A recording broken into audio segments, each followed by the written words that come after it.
क्या आप बिगनर्स हो? आपको भी डाइट के बारे में, फूड के बारे में कोई आइडिया नहीं है? तो आप सही वीडियो पे आए। आज हम बात करेंगे ऐसी 3 बिगनर्स डाइट मिस्टेक जो कि बिगनर्स को फॉलो नहीं करनी चाहिए। पहला हम बात करेंगे, do not eat high protein. Beginners internet के थ्रू अपने आप को ये कर देते हैं कि उनको 1.5 टू 2 ग्राम पर बॉडी वेट के हिसाब से इतना प्रोटीन लेना चाहिए, लेकिन ये गलत है बिगनर्स के लिए। मेरा मानना ये है कि बिगनर्स को 0.6 टू 0.7 ग्राम पर बॉडी वेट के हिसाब से प्रोटीन इंटेक करना चाहिए। अगर हम एक पर्सन मानते हैं जिसका 100 पाउंड्स वेट है, तो उसको मल्टीप्लाई करेंगे 0.7 से तो 70 ग्राम आएगा। मतलब 70 टू 80 ग्राम बॉडी वेट के हिसाब से उस पर्सन को लेना चाहिए प्रोटीन। अब ये जो बात हो रही है 1.5 टू 2 ग्राम पर बॉडी वेट के हिसाब से, ये लागू होता है अपने एडवांस बॉडी बिल्डर पे, क्योंकि उनको बॉडी बिल्डिंग में जाना है। उनका इतना मसल वो हो जाता है, मास गेन हो जाता है उनका, वो मायने रखता है कि हाँ इतना उनको ज़रूरत है। अब यहाँ हम बिगनर्स की बात कर रहे हैं, तो दो यहाँ देखा जाए बड़ी गलती चीज़ है। पहला, उनका मनी वेस्ट हो रहा है, इतना प्रोटीन वो अफोर्ड नहीं कर पाएंगे। साथ ही साथ वो मनी वेस्ट कैसे हो रहा है? पहली बात तो उनकी तो इतना मसल भी नहीं होता है, मसल मास नहीं होता बिगनर्स के, कि वो प्रोटीन जा करके वहाँ स्टोर हो, वहाँ रिपेयर करे मसल को।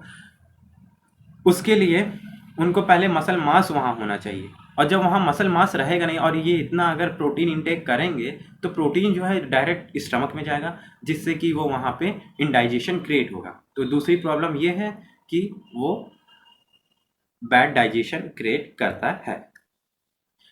अब हम जैसे अगर इंडियन थाली की बात करें, तो इंडियन थाली बिगनर्स के लिए ठीक है, जिसमें रोटी, सब्जी, दाल, चावल, साथ ही साथ अगर वो ऐड करना चाहें तो पनीर भी ऐड कर सकते हैं, सोया चंक्स भी ऐड कर सकते हैं, या थोड़ा बहुत इसमें अपना एग्स भी ऐड कर सकते हैं, जो कि इनकी प्रोटीन को पूरा करेगा।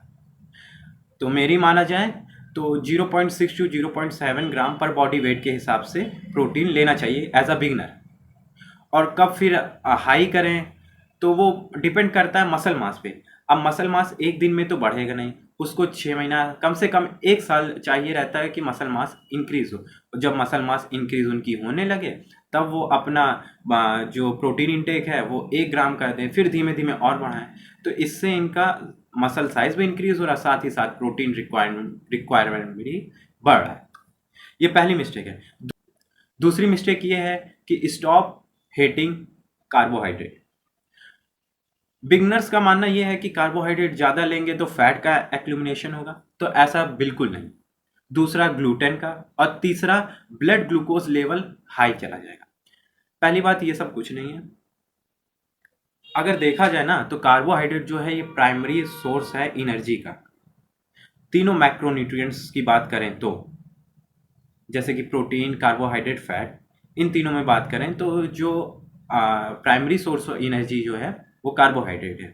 कार्बोहाइड्रेट जो होता है वो जब टूटता है तो वो शुगर में बदलता है, जो कि एक ग्लूकोज ही है, जो हमें एनर्जी प्रोवाइड करता है ट्रेनिंग के वक्त, जॉगिंग के वक्त, या कोई ब्रेन एक्टिविटी कर रहे हैं, या हार्ट बीट हो रही है, हार्ट सर्कुलेशन हो रहा है, डाइजेशन प्रोसेस में, इन सब में एनर्जी की ज़रूरत होती है, और ये हमें कहाँ से प्रोवाइड होती है?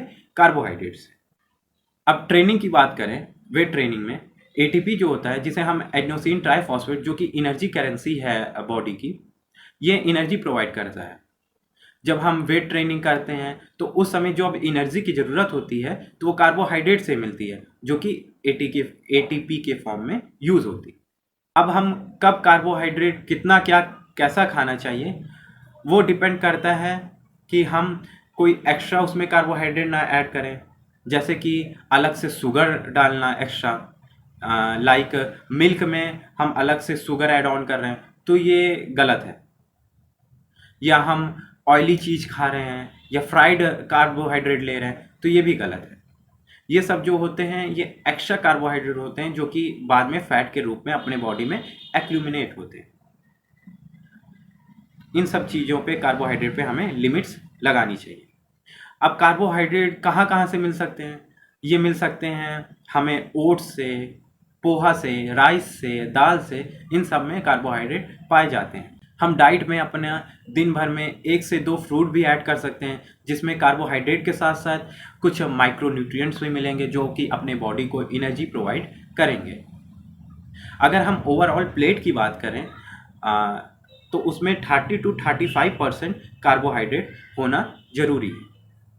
ये दूसरी मिस्टेक हो गई, स्टॉप हेटिंग कार्बोहाइड्रेट। अब हम तीसरी मिस्टेक की बात करें, do not go too hard to calorie restriction. इसमें यह कहा जा रहा है कि बिगनर्स जो होते हैं वो कैलोरी इतना रिस्ट्रिक्ट कर देते हैं, इतना पॉइंट कर देते हैं कि हाँ हमको इतना किलो कैलोरी लेनी है तो इतना किलो कैलोरी लेनी है। ये बिल्कुल भी सही नहीं है। बिगनर्स को ये समझना चाहिए शुरुआत में कि उनकी बॉडी कैसे वर्क कर रही है, कौन से डाइट पे वर्क कर रही है, क्या खाने से उनको क्या हो रहा है, ये सब उनको जानना चाहिए। एज अ बिगनर हम बात करें तो मसल जो होती नहीं होती उनमें उतनी, फैट ही होती है उनके बॉडी में। तो उनको ये समझना चाहिए कि पेन से क्या हो रहा है, इंजरी से क्या हो रहा है, उनको इन सब चीज़ों के बारे में देखना चाहिए, ना कि उनको कैलोरी रिस्ट्रिक्शन के बारे में। उनको वो जब तक एक्सपीरियंस ना हो जाए 1 साल के लगभग उनके अंदर जो मसल बिल्ड ना हो जाए, बढ़िया सा स्ट्रेंथ बिल्ड ना हो जाए, तब तक उनको इतना कैलोरी रिस्ट्रिक्शन की ज़रूरत ही नहीं है सोचने की। वो सिर्फ ध्यान दें कि कौन सी डाइट खाने से क्या हो रहा है या कौन सा प्रोग्राम फॉलो करने से क्या हो रहा है, उनको इन सब चीज़ों पे ध्यान देनी चाहिए। बिगनर्स का फर्स्ट एम यही होना चाहिए, मसल बिल्डिंग के साथ साथ स्ट्रेंथ ट्रेनिंग। अगर ये वो करेंगे तो हम 1 साल मिनिमम हम ले रहे हैं कि वो उसके बाद कटिंग करेंगे और साथ ही साथ उनका 1 साल का एक्सपीरियंस भी हो जाएगा। वो आराम से कैलोरी अपना कट करके, रिस्ट्रिक्ट करके यूज़ में ला सकते हैं।